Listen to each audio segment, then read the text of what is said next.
Edos, a type of taro that is quite winter hardy, at least in zone 7A.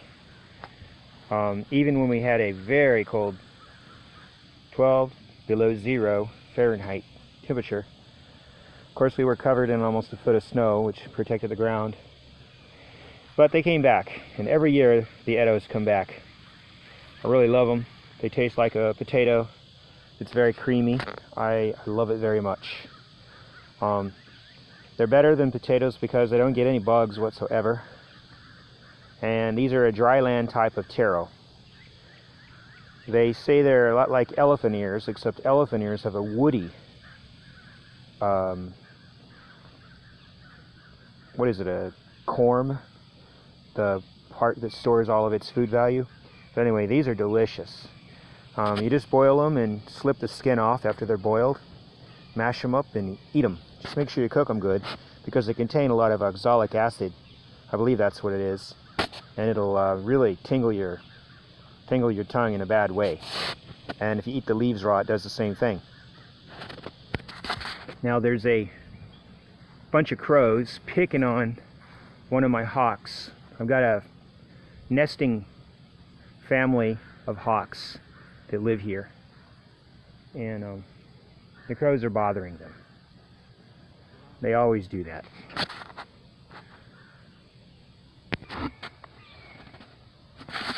You can hear her, the hawk. Every now and then she squawks and then they start chattering, the crows start chattering. Here's a little copperhead. Can you see it underneath the log? It's a beautiful one. It's actually about 3 feet long. It was laying out in the sun, but it's chosen this log to spend the night. Might start living there. We don't want to get bit, so we're not going to put our hand any closer than this. Because when you get too close to them, they bite you. They're beautiful, aren't they? Very hard to see. I was going to pull this weed right here up. It looks like a catnip plant, but it's not. It's a different type of plant. It doesn't have any mint smell. And the copperhead was laying right there, and now it's moved over there. So you've always got to be careful not to get bit. And I always go barefoot because I'm a believer in going barefoot. I think you should always do that. It's good for you. But isn't that pretty? Copperhead. And these are the rest of the Edo garden.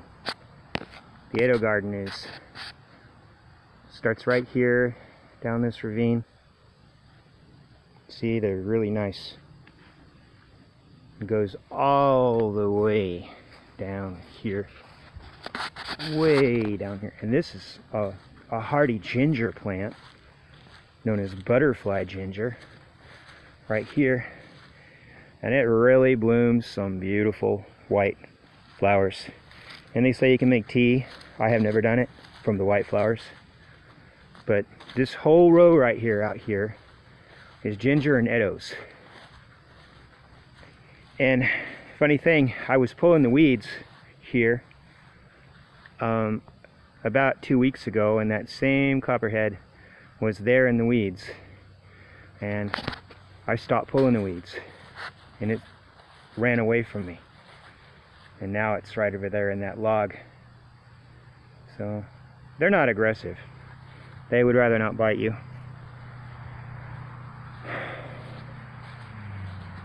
And that's just what I wanted to show you, how winter hardy the Edos are, and now in zone 7A you can really grow them.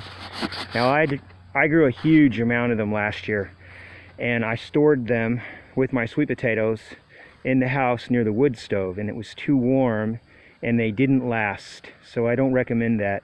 It would have been much better if I would have just left them in the ground and dug them as I needed them. So that's what I'm going to do next time. I'm just going to leave them in the ground and come out and dig them when I want them. That way they'll just come back to life in the spring. Well, not come back to life, but they'll come out of dormancy in the spring and grow, and I won't have to replant them. This is the devastation that 12 below 0 Fahrenheit can do to a vineyard when you're growing a southern grape called a muscadine. You see how they're having to come back up from the ground? Many of these have frozen to the ground, and it's awful. This vineyard was beautiful, and now it's got a lot of dead top growth that I'm gonna have to prune out. Some of them, though, I was very lucky. They're still beautiful and they didn't get harmed. But like you see here, this one had delayed death. Just died a couple of weeks ago but you can see what happens. The bark literally splits from the cold. See that? It just split. But there's new life. That's going to be next year's vine. But it's sad to look down there and just see that after all the winter pruning and all the work I went to stringing them up again and taking care of them, they had to have that deadly cold. But there are microclimates, and my other vineyard that's next to a creek did not freeze because it had a lot of trees above it, these real tall trees. They literally hold the heat down and keep the really cold air from coming out from the sky and getting you.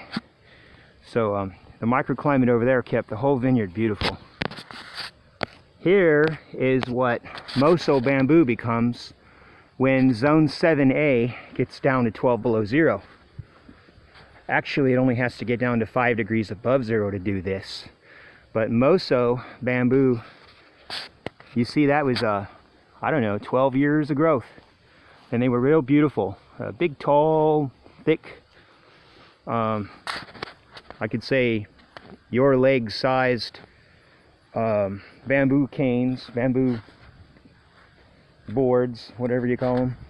And now they're reduced to these little tiny new growths that are so thin they have to start all over again.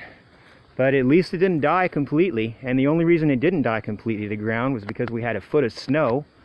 And see, snow won't get below 32. It's why Inuits or Eskimos actually build snow houses when they used to live in the olden days before the 1960s on the ice, because snow will keep it down to 32 to freezing point and no colder. It's a great insulator. If it wasn't for the snow, the ground would have gotten probably below 0 Fahrenheit and it would have killed the roots. But that's really something. Moso bamboo is the least winter hardy of all the bamboos I've got. And that's just a destructive thing right there. It's really sad. But I still think it looks beautiful. And maybe it'll actually create a little microclimate and make it easier for these little shoots next spring that finally come up to survive better, because it always comes up before the frosts are over with and gets slammed by that too. And none of these pecans in this grove, none of them are going to bear any pecans, because unfortunately they froze. We had 2 late freezes, later than normal, that snapped all the flowers off the pecan trees. So there'll be no nuts this year. And the garden, there was a drought. After the floods came, we didn't get any rain. So this garden, this is the garden where I've got okra. It's got a real late start. You probably can't even see it. There's purple hull peas and there's okra. And there's purple bell peppers. And there's cucumbers, straight 8s. And the rest of the center of the garden is potatoes that failed. A failed crop of red potatoes. So I just mowed over them and I haven't dug them.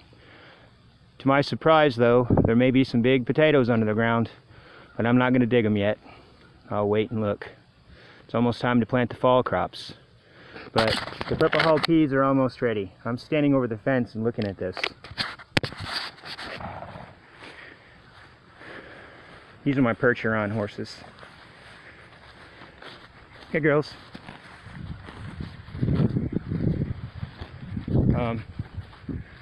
Bluebirds in the pear tree. Oh, those are indigo buntings. Those aren't bluebirds. Indigo buntings are even more blue than a bluebird.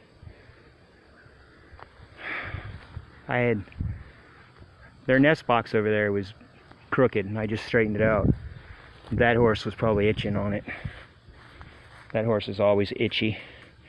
We've done everything for her allergies. She's allergic. Anyway, I was going to show you this. This is the garden that I was looking over the fence. Those are the Stuart Z Best okra plants. And they have a very late start because it didn't rain. But they're tough. They'll make it. And these are the Purple Beauty bell peppers. We picked one crop already. I mean, one mess of them already, but there's more. And those are purple hull peas up there. And they're called purple hull peas because when they're ripe, they turn purple. You can see that they're still green. And here's one ripening. See how the pod starts turning purple when they're ready. And you pick them while they're still, well, they're still soft and alive and everything. And then you shell them, and they're delicious. And they're an African bean from Africa. At least that's what history tells us. Uh-oh, that one rotted. We had rain for 2 days, which we're lucky because we didn't have any rain for a couple months. And the cucumbers are coming back to growing again from being dormant. So I got to pick okra. This is how Stuart Z Best looks. See, it's really long and really narrow and super tender. I mean, I just barely did that. At that age, you got no fiber in there. You got no ribs on the sides of the okra pods. They're super delicious too. My favorite okra because it's so tender so long, and because I like the giant leaves on it. The giant leaves catch the sunlight better than the thin leaves, and just does better. Wow, there was no okra on here at all 2 days ago, and now they're all getting okra. Tomorrow I'll have to start picking okra. It's very good okra. Most people cook okra, but it can be eaten raw.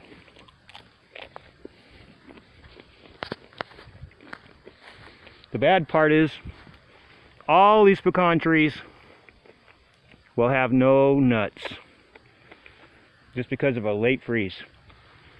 Farming has so many ways to lose out, and it's all got to do with the weather, really.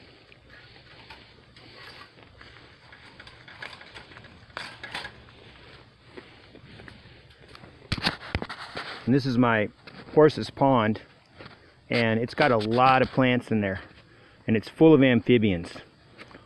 It gets so loud here in the evening. It's just a beautiful, beautiful noise. And this is a big, giant cypress tree. It's only about 15 years old, but it's already at least 50 feet tall, and the trunk across the base looks almost like a sequoia already. These things are huge. And there's, look at the size of that. I mean, it's hard to believe. That is a 3 feet across trunk.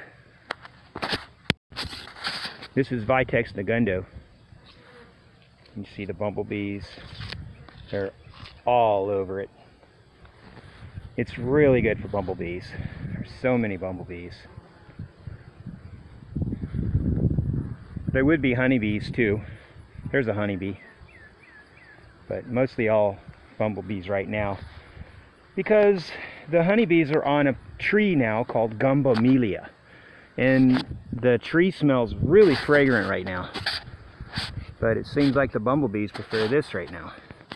Okay, I finally made it out to the honeybee swarm trap, and yes, I've caught a swarm, and a new swarm in this box. Caught a swarm in there. They're flying in and out of it, and they're not really foraging yet, but they're definitely in their building comb. And most likely they came from this swarm box that I neglected to change out. There's my other swarm box. See how crowded it is?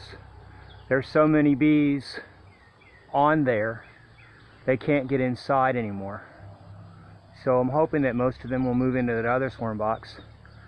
But I should have moved them. You have to move bees 3 miles or more when you move them, because they can handle being moved up to 3 feet and still know where they're at. But if you move them more than 3 feet, the old foragers go back to where their nest was, because it's not natural for a tree with a hole in it to just move.